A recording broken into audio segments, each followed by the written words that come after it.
Everybody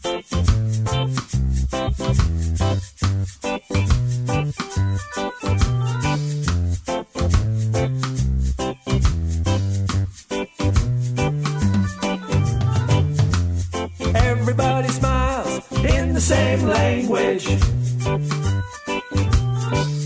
A smile, let your light come shining through. Welcome to the Celebrate Happiness Roadshow podcast. I'm Sandra M., coming to you from Santa Fe, New Mexico, the land of enchantment. I interview people from all parts of the world about what happiness means to them. What are they in love with? In each episode, we'll give you a key to happiness to include in your life. And of course, we'll play a happy tune from my live Celebrate Happiness Roadshow. A smile doesn't cost you anything. Today we're talking with Eric Moffat, who lives in Santa Fe, New Mexico. Eric is president of the Himalaya Moto Tours, LLC. Did I say that correct, Eric? It's Himalayan Moto Tours, LLC, yes. Okay, and you're also a creative writer, and you live in Santa Fe, New Mexico, and the motor tours go to India, Nepal, Tibet, Bhutan, Mongolia. I just can't believe it. I'm just so interested in how motorcycle tours are in the Himalayas. And what's it like? It is a wide variety of things. It is bizarre and wild. It's also extremely fun. It can be a little bit scary. It can be. It's absolutely fantastic in general. Folks, India, that part of the world is very unlike this part of the world. I would say the chaos factor is very high, and that can have an effect that is either, it can be both negative or positive for folks. Some folks go over and are a little bit uncomfortable about the chaos and some of the poverty and some of just cultural differences, and then other folks can go over and just feel quite freed up by that sense of difference. My job is to alleviate as much hassle as I can so that you can have whatever experience you need to have over there. That's my job, really. Fantastic. So, we're here today to talk about what is happiness to you. So I'm assuming that in some way there's a connection between these motor tours and happiness in your own life. How did you get started in this? And does it make you happy, or is it... Yeah, two questions. Two different questions. So I started doing this because my dad started the business. So my father and I were very close. Through a bizarre series of events, he ended up going over to India and living kind of full time when I was about 18.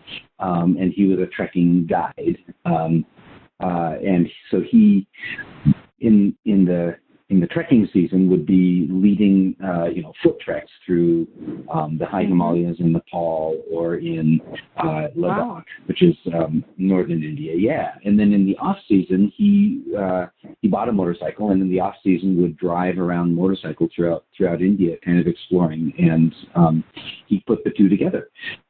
So he found a fellow who was had the capital to buy some bikes, and my dad had the know-how and the routes, and so they planned a whole season and began really the first motorcycle tours in India. There was another fellow doing something similar in the south, but they started pretty much at the same time. So then my dad and this other fellow began running a season of tours in northern India, and my dad got hepatitis pretty seriously, and had to be out of the. Yeah, so he was spent about a couple of months up in Ladakh with hepatitis, kind of fighting for his life, doing real bad, and did recovered. He succeed?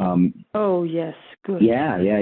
He did well, but that kind of show the true colors of his business partner, I guess is the way that he would put it. And so they as a business partnership split up, and my dad ended up being able to buy all of his bikes and start his own touring company there. And so that happened. So I would go over once or twice a year for any number of years and help him with the tours, or just explore India on motorcycle with him. And that's how I became involved in the motorcycle tours. Yeah. So it was like a joint happiness between the two of you. I can imagine your father must have been some kind of a free spirit, or at the very least, this made him happy to do this, motorcycling through India and so forth. And he is not from that country; he's from America, correct? He is. Yeah, he grew up in Minnesota, and then our family grew up in Colorado. I grew up in Colorado in the mountains, so he loved the high mountains and always had a call to the Himalayas. So he had a call. Did it make? I would say it was a calling. Yeah. And when you say a calling, I mean, that's somehow, to me, connected with passion. I mean, if you have a calling for something, it's like you can't go any other direction. You just have to, your passion just takes you there. And I want to know, what do you think about passion, and how did that get connected to you? I mean, obviously, you're doing the same thing. So, well, at least you're still running these tours. Do you have a passion for this? I mean... that's a good question, because I'm not sure that I have. I mean, I definitely have a passion for motorcycle riding. I love it. And why do you love it? Tell me why you love it. Tell me. Why I love riding a motorcycle? There's the sense of freedom. I love the sense of freedom. I love. I'm pretty good at it too. That always helps. But I've been thinking about this a lot. I think that one of the things that being on a motorcycle demands is that you are absolutely in the present moment. You can't be riding a motorcycle and be distracted, or things can go badly pretty quickly. So one of the things that motorcycling requires is you to be as present as you possibly can, for as much of the time as you possibly can. And with that, I think, comes a sense of well, I've been thinking about this idea of happiness, right? So happiness. And I was like, I don't know, what is happiness?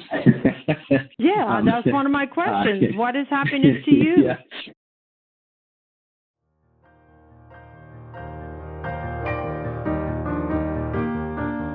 Join Sandra M. for her live performance of the Celebrate Happiness Roadshow, a toast to love and happiness in life, an uninhibited musical adventure guaranteed to awaken your happiness vibe. Celebrate with upbeat rhythms, love songs, and fun stories, some told by you in the audience. Sandra's musical guest and accompanist, Todd Lowry, sings his hopeful and happy originals. To book Sandra M. and the Celebrate Happiness Roadshow, email sandra@sandramcknight.com. Celebrate happiness with Sandra M.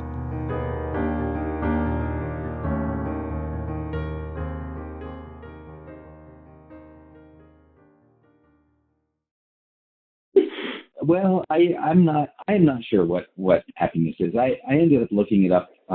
Looking at the root, the root of the word, in an etymological dictionary, and mostly, so happiness comes from hap, which is like to occur or to have happen, and is mostly associated with like luck or fortune or circumstance, right? So, but if you look at like what circumstance is, it's actually just what's happening, and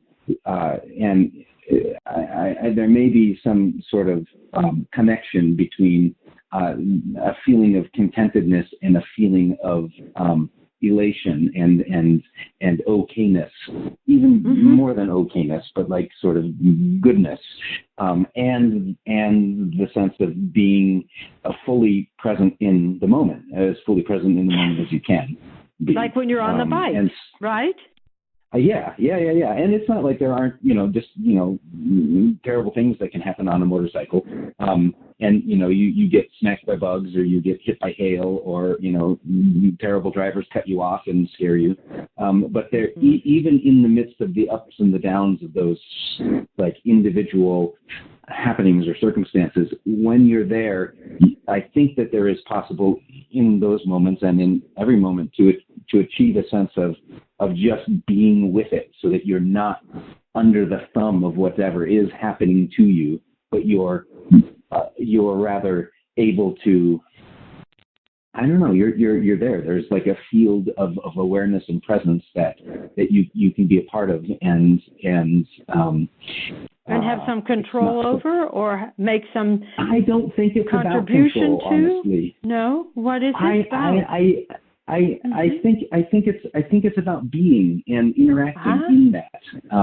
I think that the greatest times of unhappiness come when you try to have control. Yes. Too much control. So, because it can work well for you. You can be in control and and things go well for you. And those moments, there's like a satisfaction of, oh, I'm getting what I thought I wanted. But I find that kind of a happiness is really fleeting and not very satisfying at the end. So could you repeat what you said? You said something about being in the moment, so that you're interacting with the moment, and that is really what it's about. It's not about control. It's just about being in the moment and interacting in the moment. I think that's right. I can't remember exactly what I said. Right. I think it is. I think it is about like being present with what's happening, acknowledging what is happening and what is. And I feel the more I can rest in that place and position, regardless of what's happening around, the better I get at plumbing the depths of what's happening and what is, the better I am at knowing what's actually happening. The more my awareness grows, and the more I'm able to rest in that as well, the more at ease I am with those situations. And then I think for me, there's like a co-authoring with sort of the universe as to what you talked about control and creation, or like what you do. Like, so in a moment of being present, there's also doing. And so what is it that you do? And I think that as you sit more presently in those moments of awareness, you can also have kind of a spontaneous understanding of what doing requires in the world. I just love what you just said. I just love this co-authoring with the universe. I mean, that's what you just said, and that's like a fantastic concept, co-authoring with the universe. In other words, not controlling the universe, because how foolish is that? Who can control the universe, right? I mean, of course, everybody's always trying, including governments and so forth and so on. It's an illusion, right? It's just an illusion. Yeah. I think it's fantastic what you're saying, and I'd like to go a little more in depth on this. Okay. Do you think that people are born happy? I mean, most people. I know that there are people who obviously are born with severe defects and so forth and so on. Some people born where they don't live. We know, as a woman, that you can have a child that's born dead, so to speak. Yeah. So, but most of us, do you think most of us are born innocent, open, and basically happy in the world? And then how can we maintain that? Well, I don't know. Then I'll ask you another question. Okay. Okay. So how about the concept of being grateful in life? How does that connect to being happy? Do you have any thoughts on that? Because a lot of do. Okay. Yeah. No, I'm waiting. I mean, I'm here. I'm collecting those thoughts. Definitely, I believe there's a connection between being grateful and so again, like for me, what is happiness? So is happiness a goal? Is happiness the thing that you're trying to achieve? Are you and if that is the case, how are you trying to achieve it? To me, I feel like happiness is one of those elusive things, right? The more you try to grasp at it, the more it, like what's the analogy? Like a feather in the wind or something. The more you try and grab at that feather that's floating, the more you push it away. Okay. So So when you're grateful, gratitude, I feel like happiness could be I'm even hesitant to say that we should use happiness as an indicator as to whether things are going well or not. Or like whether you're doing the right thing or not. But I want deeply for everyone to be as happy as possible. And I think that a great, profound, happiness is possible. And yes, I believe that resting in your true nature, the true nature of the present moment, is kind of a Buddhist thought.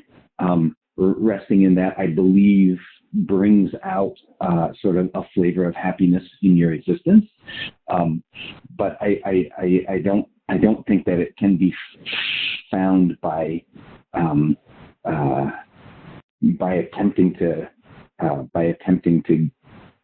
holding on too tightly to it. I see. So I think gratitude is one of those things that immediately puts you less front and center. So like I feel like when you're feeling a sense of gratitude, your focus is less on yourself and more on something what else, you're grateful for. Right. Yeah. Right. And I feel like maybe that's a key thing to maybe that's a key part to being present.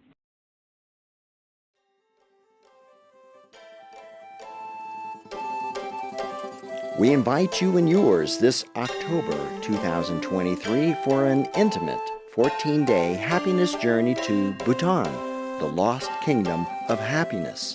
Experience the magnificent beauty, magic, and mystery of this ancient culture that calculates the gross national happiness of its people. Happiness, Bhutan style, is an adventure of a lifetime. For our itinerary, go to BhutanLostKingdomTours.com and click on Special Packages. Celebrate happiness with Sandra M. Yes, well, I think you're absolutely right. I mean, when you say a profound sense of happiness is possible, I just love that. So some of the things that you're coming up with, some concepts, co-authoring with the universe, profound happiness is possible, and it's connected by being grateful in the moment. And, to me, I just believe I'm happy. I just believe it. I don't think it's something that it's a feeling. You feel good, you feel happy, and you make choices that make you feel happy, right? Happier people make happier choices in life. And I do think that if you come from that mindset of, okay, I'm just going to choose happiness in my life, then it starts to snowball. What makes you happy, and then being grateful for things that come to you, and also what you can do for others, because they do say, well, I use the word they, but the great seers and the people who are thinking about this all the time, they talk about the fact that being grateful is very important, and also living in a sense of love for yourself, love for life itself, love for other people. I know that love is a big concept for most people, but, most people sort of understand it. They sort of, on some level, if you say something like, I need you to be positive, actually people will argue with that. The word positive. They'll get intellectual. That's funny. Yeah, but if you say, let's just be loving, most people have some sense of what that means, whatever. Yeah. So I was just wondering, what are you in love with?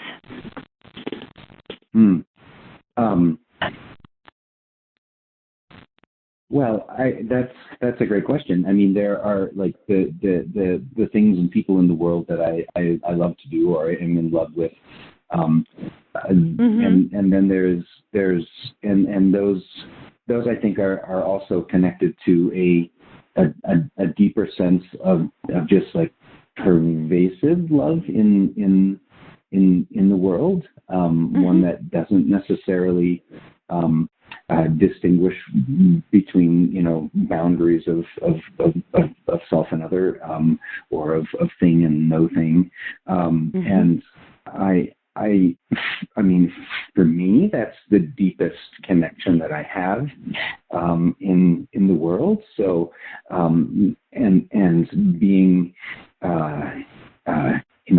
when I remember to, tune into that which is always present around me and in me and with me, it sounds sort of religious, but it's it's actually experience.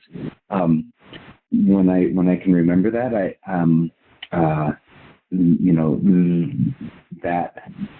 that's the most important thing for me, and it's also I would say the deepest source of happiness there is. For yes, and I think for most people, whether they will admit it or not, love is really, love is in your heart. I think happiness, love, joy, all of these words that we're using are heart-centered, and they're not mind-centered, brain-centered necessarily. So when we're talking from our heart, excuse me, then we are somehow, at least I am, somehow happier. When I'm talking out of my head, I sometimes am not so happy. I'm sort of figuring it out, and of course then I'm... Go ahead. Oh, I was just wondering, do you think those things can line up, the head and the heart? Yes, of course. Yeah. Yes, of course. How do you do that? Well, I do that through meditation myself, and try to be in the moment as much as possible. And then there are certain things you have to use your mind for, or your brain. You're analyzing a situation, you have to come up with a solution, et cetera, et cetera. But not everything, right? You don't have to look at a painting, or you don't have to go out and work in nature, or as you say, riding on that bike. I can't imagine. I just don't think I could ever do a motorcycle tour, but just the sense of adventure and beauty that you must experience out on that road. You don't need your brain to figure that out, right? You just feel it. Right. You definitely need your brain to help you navigate safely.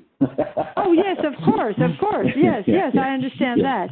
So would you say, just as we're coming to a close, that if you're navigating safely on the road, I don't want to say the road of life, but on the road, right? You need both your brain and your heart, and they have to be coherent? Well, I'm not entirely convinced of the separation between the head and the heart. I think that might be a concept that works in some circumstances, but not all circumstances, and it might not be entirely true. I know in Eastern cultures, the head and the heart is not necessarily so separate. So the Buddhists don't find that big difference between the head and the heart. I think that there is an alignment that can happen, and that is probably our natural states. So I guess the quick answer I already didn't give you a quick answer, but I guess the quick answer would be yes. That the head and the heart need to be aligned, but maybe they're not. Maybe they're not so different. I have learned something from you, Eric. This is fantastic. And I think something for all of us that are listening in, that the Eastern philosophies and all the places that you have been going, well, let me repeat them, India, Nepal, Tibet, Bhutan, and Mongolia, right? Those places that you have been living in and riding on the motorcycle through, etc., have shown you that the head and the heart are aligned, and you understand that on a level which I'm going to give some meditation to that. And I really am so excited to have had this time with you and to be able to talk about happiness and your concepts. Is there anything else you'd like to say before we end? No, I'm super thankful that you asked me to be a part of it. I really appreciate you and you following your passion in this. I think it's inspiring and beautiful, and I'm really excited. Yeah. Thank you. Thank you so much. Well, then we'll look forward to talking with you another time. And I'm getting so excited about what you're doing with these motorcycle tours. And I'm even thinking, maybe I could actually do it. I don't know. We'll talk about it. We don't have to ride a motorcycle to come along. So there you go. Oh, fantastic. Thank you so much. And so I just want to thank you for tuning in, everybody, for tuning in to Celebrating Happiness with us. What we eat affects our overall physical health. However, some foods also affect our state of mind. For example, carbohydrates release serotonin, a feel-good hormone. High in sugar simple carbs give you a short energy rush, which often is followed by a crash. Complex carbs, veggies, grains give more sustained energy. Lean meat, poultry, legumes, and dairy are high in protein and release dopamine and norepinephrine, which boost energy and concentration. Processed or deep-fried foods and skipping meals tend to leave you feeling down. Make one better food choice each day. For example, swap a sweet breakfast pastry for some Greek yogurt with fruit. You'll still satisfy your sweet tooth, and the protein will help you avoid a mid-morning energy crash. Try adding in a new food swap each week. And again, before we go, I'd like to thank today's guest, Eric Moffat, for sharing his happiness story. And if you'd like to share your happiness story on the Celebrate Happiness Roadshow podcast, send an email to me at sandra@sandramcknight.com. All right. Thank you so much.